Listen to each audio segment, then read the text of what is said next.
It's time, everyone. It's finally time we killed Wilhelm.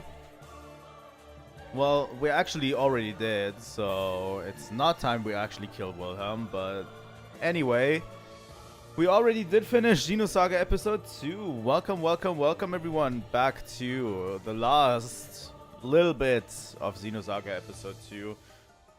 I allotted around 30 minutes for this. I don't think we need all of the 30 minutes.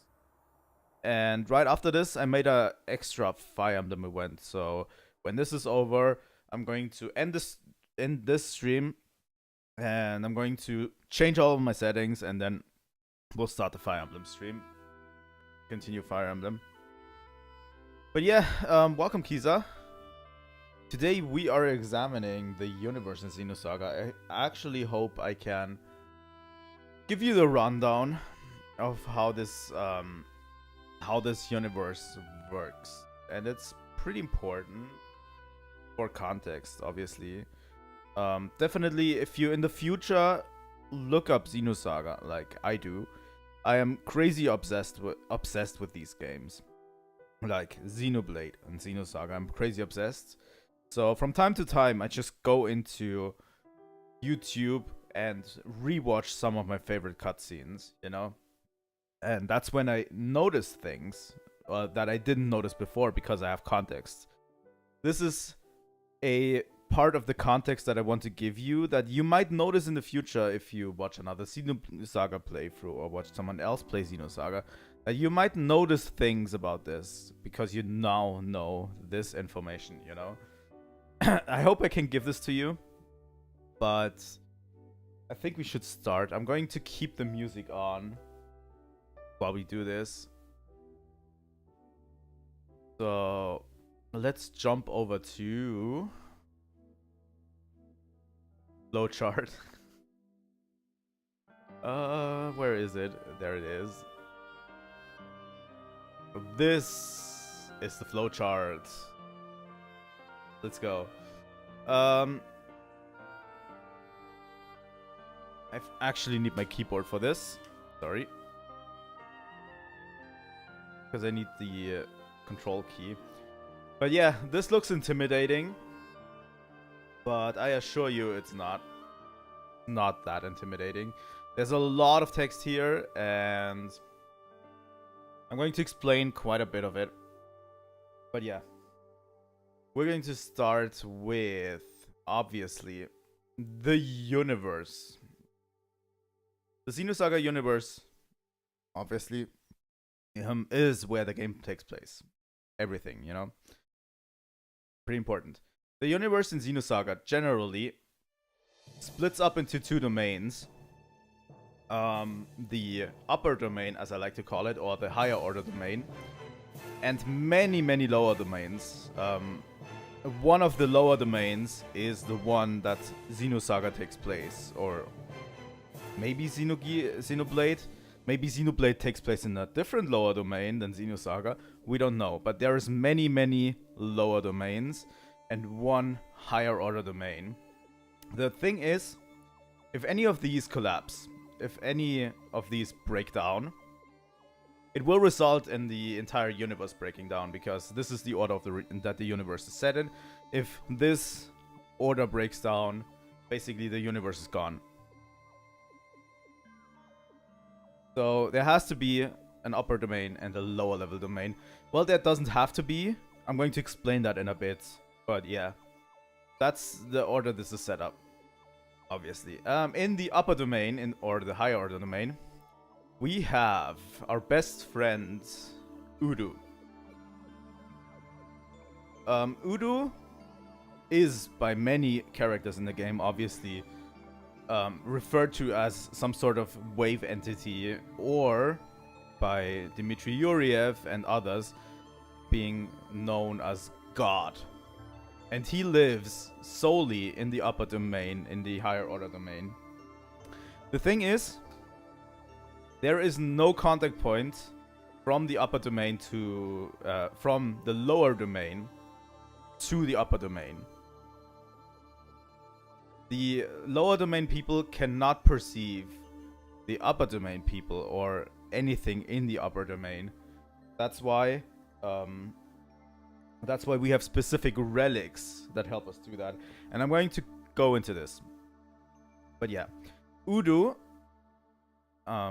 we don't know why it does this, but it observes the lower domains, obviously. And they cannot usually contact each other. So, that is Udu.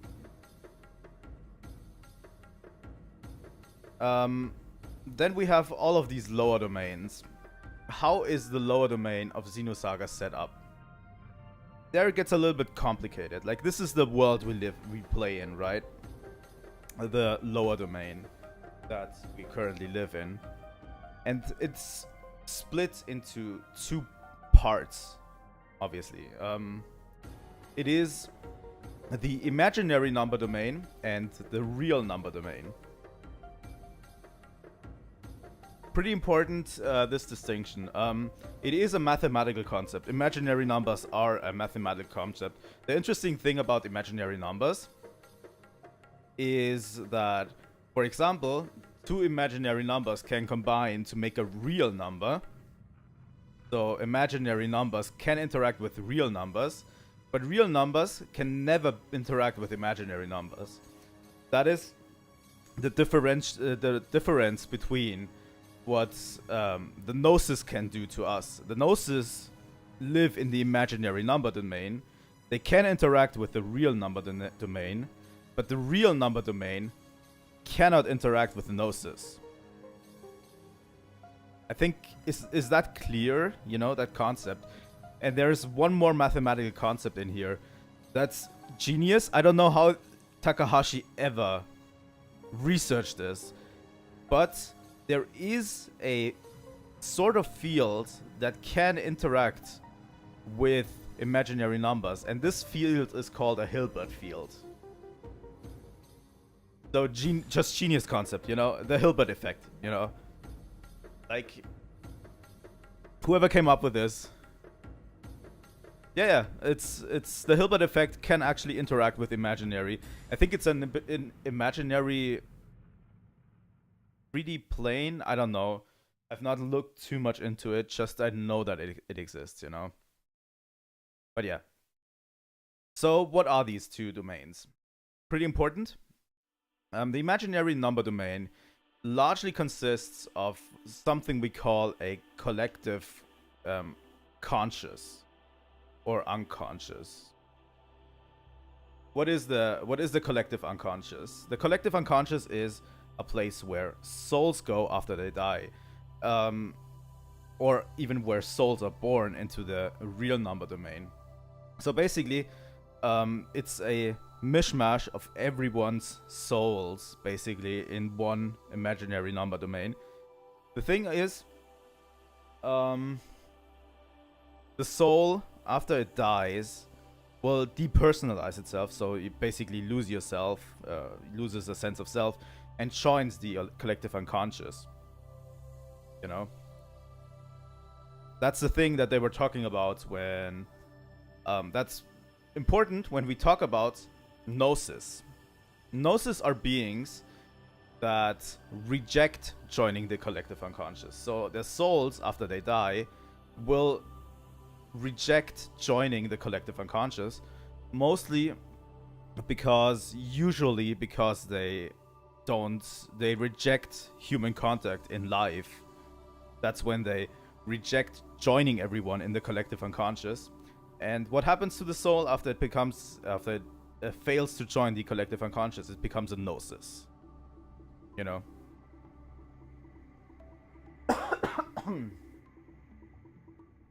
Pretty interesting stuff. We learned that at the very end. They gloss over it completely, but yeah, that's what a Gnosis is. And obviously, the Gnosis born from that usually hate humanity at that point, you know? If we go down to the real number domain, that's where most of the game takes place. It's the real world, you know, where every human is. God damn it. But yeah. Also, this system is designed in a way that if any of these domains actually cease to exist, the whole thing falls apart. So if the imaginary number domain breaks down, the real number domain breaks down, which causes this lower domain breaking down, which causes the universe breaking down. That's some pretty important stuff here. You know? Which we will get into a little bit. Obviously, Testament and the Gnosis are a part of the real number of the imaginary domain. The Testaments, obviously, after they die, get into the imaginary number domain and then get revived by Wilhelm as Testaments, which means they are imaginary beings, like imaginary number beings, like the Gnosis, obviously. That's why, for example, I haven't shown you, but in the game, the Testaments actually do less damage to you if you have more Gnosis resistance on you, you know? So yeah, they are considered Gnosis in that sense, you know? Okay, the problem with the imaginary number domain at the time Xenosaga plays in is we have an accelerating trend of consciousness rejecting life, obviously, and refusals of souls to connect during life, which, you know, in the universe is a huge problem. Everyone becomes more selfish, doesn't want to join everyone during in the collective unconscious. That means there's more and more gnosis happening, and this happens at a rapid rate at this point. Which causes the imaginary number domain to eventually break down, because obviously there is a system in place where the collective unconscious has to exist, and I don't know how that. Let me get this straight. It's basically a spirit entropy heat death. Like, the amount of gnosis, the amount of souls rejecting each other is too high for the imaginary number domain to even exist anymore. You know, there's a breaking point of the imaginary number domain, and this happens at a rapid rate. Obviously, this problem will lead to the imaginary number domain breaking down, and the real number domain breaking down, and I didn't want that, and inadvertently causing the universe to collapse. So the real problem is consciousness rejecting each other, humans rejecting life and each other, is the main driving force, the main problem in the universe. And this is what Shion is tasked with at the end of Xenosaga, obviously. She is tasked with, we need to get to Lost Jerusalem and find a way for humanity to solve this problem of souls rejecting each other, you know? So that we have a better world and we can solve this problem of the universe dying. But yeah. This problem is obviously this is where Udo comes in. Udo sees this problem. It has a premonition about the universe dying. Obviously, Udo is a godlike being. It has a premonition of the universe dying, so it actually starts observing our lower domain. That where Xenosaga takes place. Udo incessantly starts observing this lower domain, and this creates contact points between the upper domain and the lower domain. Lower domain beings cannot contact upper domain beings except for the contact points where Udo observes us, which is through the Zohar, Abel, and Abel's Ark, mostly. You know? That is why everyone who wants to contact Udo has to go through the Zohar, obviously. That's why Dmitry Yuriev goes through the Zohar. The other problem that this is saying. I don't even know if I wrote it here somewhere. The problem with this is every time, like, no, this comes a little bit later. I'm going to keep it a little bit later. So yeah, we have a big problem. The universe is dying, obviously. Which by the end of Xenosaga, everyone just accepted the universe is dying and we have to do something about this, right? And there's two major players here. The lower domain has implemented two self-defense mechanisms against this happening. And one of them is Yeshua, Chaos, and the other is Wilhelm and Zarathustra by extension, which we will get into a little bit. But yeah, Yeshua is created with... He is a imaginary being. That's why he can interact with Gnosis as he wants, you know? Like, he can just interact with Gnosis. And he is a failsafe for the universe. Yeshua is a failsafe for the universe with the power of Anima to safely destroy the lower domain. So basically, if his power activates, if he activates his power, he will destroy this part safely without destroying the rest of the universe. All of the lower domains. That's Chaos's power that he's born with into this. So yeah, obviously, Chaos does not want to use his power. That's another issue. But yeah, Chaos does not really want to use that power. Because obviously it will destroy everyone and so many people will be gone. And he desperately doesn't want to use his power. Pretty important. Then we have Wilhelm and Zarathustra. Wilhelm is an observer. He is created as an observer. And he is there to prevent the death of the lower domain by trapping the lower domain in a time loop, which he calls eternal recurrence. Obviously, through Zarathustra. He needs Chaos's powers, Mary's powers, and everything that we saw in Xenosaga to trap the lower domain in a time loop, so to prevent the time to ever pass, you know? That's Wilhelm's purpose. So he wants to go through eternal recurrence so that death doesn't happen to the universe ever. Pretty important. So when we go to Chaos over, he wants to find another way to the universe. Basically, that scene with Jesus and Chaos is pretty important. I'm going to quickly speak on that. The thing with Jesus and Chaos is a lot of people see it as Chaos was the true mastermind behind Jesus. I don't think so. It's just speculation on my part. But what I really believe is that Chaos really was someone who believed in Jesus' teaching. Like, I think he thought that, for example, Jesus' teachings would be a way to solve this issue of bringing everyone together.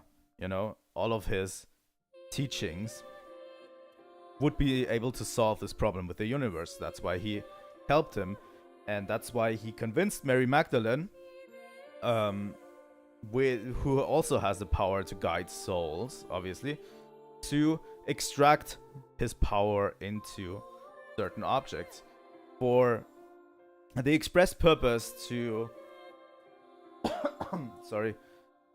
for the express purpose that these objects might help change the world into a place where the death of the universe doesn't happen, so he doesn't really have to use his power.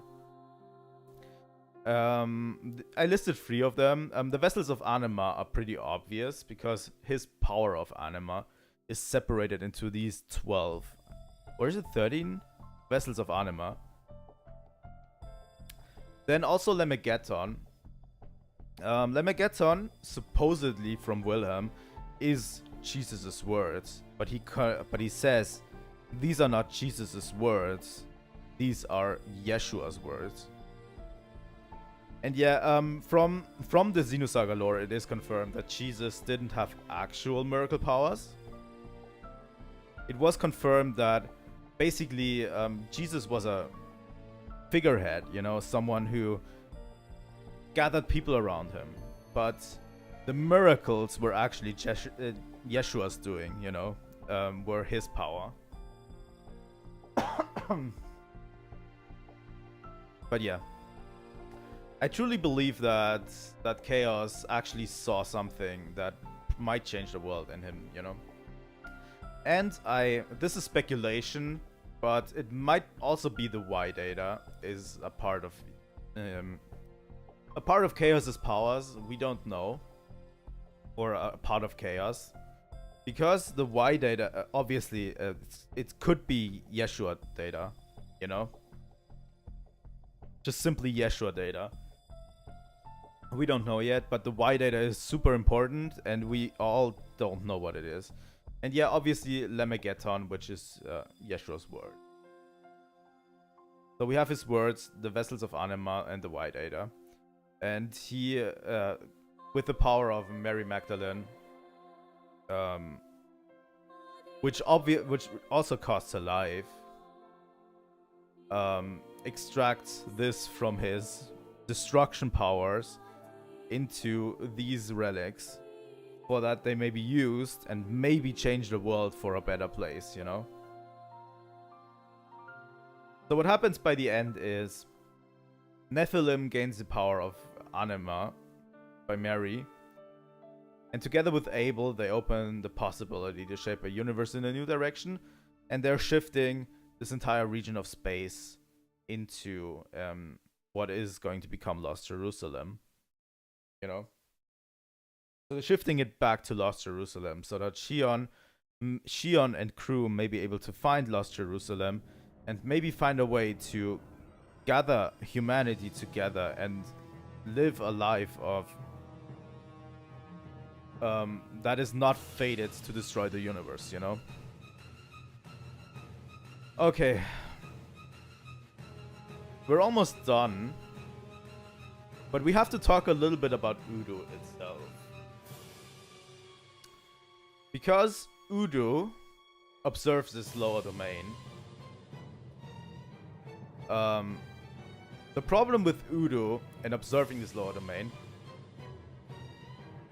is that Udo also sees the entire time loop that Wilhelm creates. We are probably some time loops already in this game. And Udo perceives all of the time loops happening, you know, every loop. And what Udo sees is, not every time loop is exactly the same like Wilhelm says. You know? What Udo sees is, there are certain people who just are different each time, you know? Who have a will to change things. That's why he decides to make contact with these people, you know? He wants to make contact with these people to maybe interfere, maybe have them realize something, maybe changing this fate, you know? So Udo is actually not a bad being. Like, it's portrayed as a bad being in the games, pretty much. But yeah, he's not a bad being. The problem with Udo is, because Udo knows about the end of the universe, every time Udo makes contacts with one of those people, they also see the premonition of the universe dying, which causes that fear that Dmitry Yuriev feels, that inextricable fear. Udo does not want to cause this, but it causes it in every single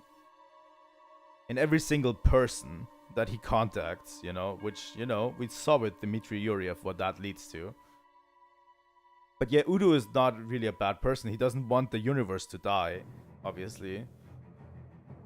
Well, even if he's a person, he's a god or whatever, you know. But yeah, That's end of the universe causes the fear. But he sees one person who is actually different than everyone else when he makes contact. And that is Nephilim during... what is it called? The thing that sealed off Lost Jerusalem. When they activated Lemegeton through Nephilim. She is not stricken with that inescapable fear. That's why he decides to observe Nephilim a lot more, which Udo creates Abel in the real number domain to observe Nephilim from a different angle. That's why we saw Abel do the drawing of Nephilim in the beginning. So Abel is basically just Udo, but in a real number sense, you know? Somewhat. And yeah, basically he creates Abel to observe Nephilim from a different angle, from the real number domain instead of from up above in the where is it, in the higher domain. But yeah, that's why it's important that Nephilim is there by the end, by the way.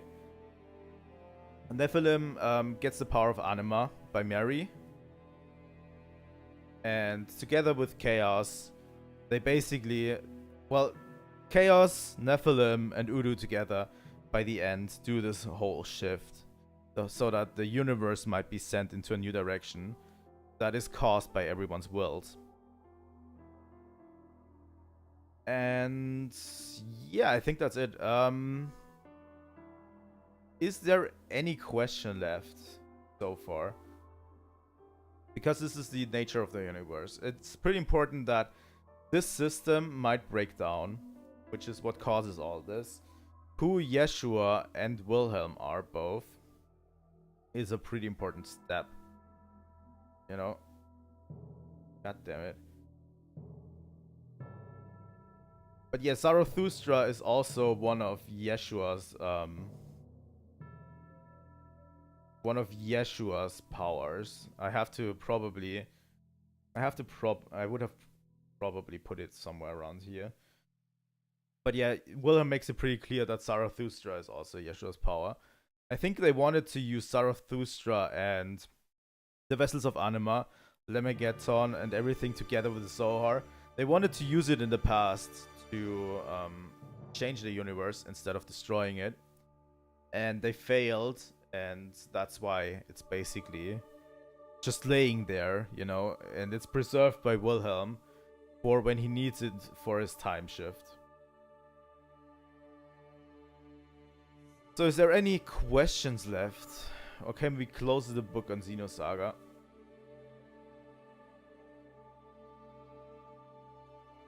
But yeah, I find this really interesting. And... like, a lot of this is pretty much confirmed when Udo actually makes contact with Shion at the end, you know? Or during Xenosaga 3. Like, Udo asks her specific questions, like, what do you want in life, Shion? What's your will, you know? It's pretty interesting stuff. If you go back through the games, knowing this, like, how the imaginary number domain works, the real number domain, and the Gnosis actually work, and what chaos actually is, you'll notice so many different things in the games.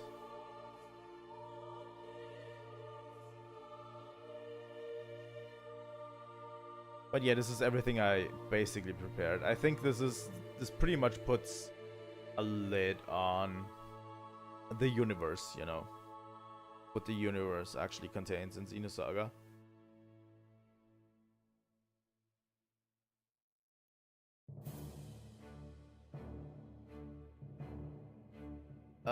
Yeah, Udo creates Abel in the year.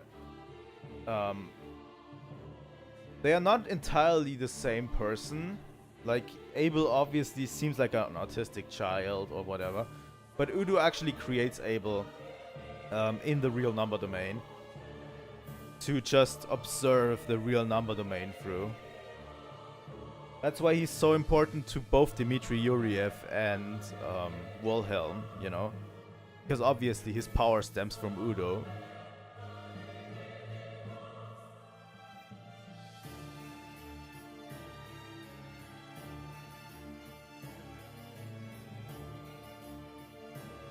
Okay,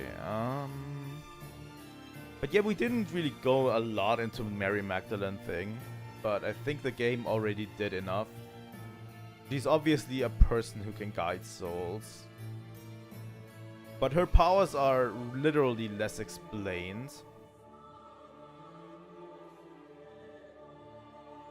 than Chaos's powers. Chaos's powers are more explained than Mary Magdalene's powers.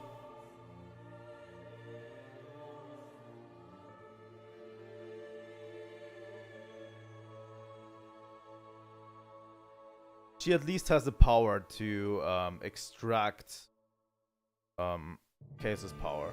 And Chaos, obviously, she dies when she extracts Chaos's power. That's where she dies. And that's why everyone was so sad, right?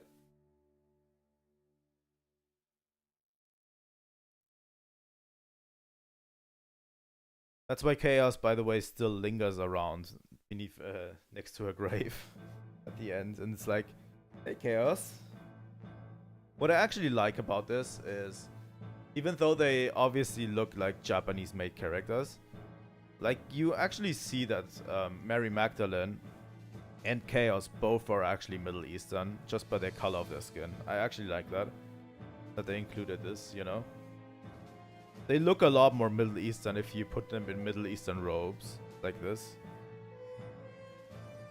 And not the futuristic clothes. I actually like that quite a lot.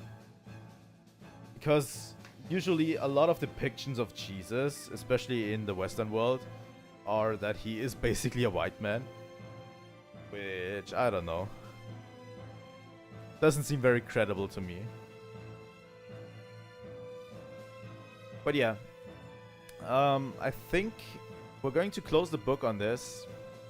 On Xenosaga. We're going to let it sit a bit. If you have questions in the future or whatever, maybe I can answer them. I'm not going to go back through the database in Xenosaga 3. But yeah, I'm going to maybe do another 1 or 2 Xenosaga videos on this. Might do a video on this topic, but I really want to do a definitive Xenosaga video at one point where I talk about why Xenosaga still matters and why everyone should play it. Might be a good watch. But yeah. So, if we have this, it's time to end the stream. I hope I could instill a little bit of understanding of how this works. Especially the thing, they made Udo always seem diabolical in the games. But honestly, he doesn't seem that diabolical. It's just the people acting on what they see from Udo that is actually the problem. You know?